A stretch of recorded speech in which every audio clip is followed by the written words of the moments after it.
Psalm 148. Alle kreature moet die Here loof. Halleluja! Loof die Here uit die hemele. Loof hom in die hoogtes. Loof hom al sy engele. Loof hom al sy leerskare. Loof hom son en maan.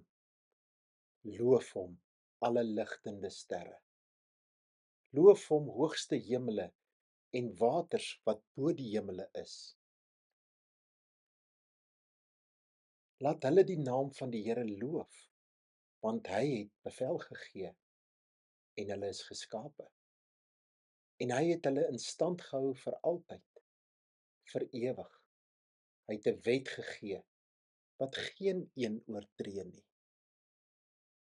Loof die Here van die aarde af, groot seediere en alle dieptes, vuur en haal, sneeu en damp, stormwind wat sy woord volbring, berge en alle heuwels, vrugtebome en alle sederbome, wilde diere en alle vee, kruipende diere en gevleuelde voëls, konings van die aarde en alle volke, vorste en alle regters van die aarde, jongelinge en ook jonge dogters, oues saam met die jonges, laat hulle die naam van die Here loof.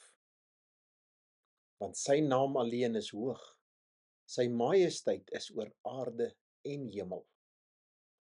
En hy het 'n horing vir sy volk verhef, 'n roem vir al sy gunsgenote, vir die kinders van Israel, die volk wat naby hom is.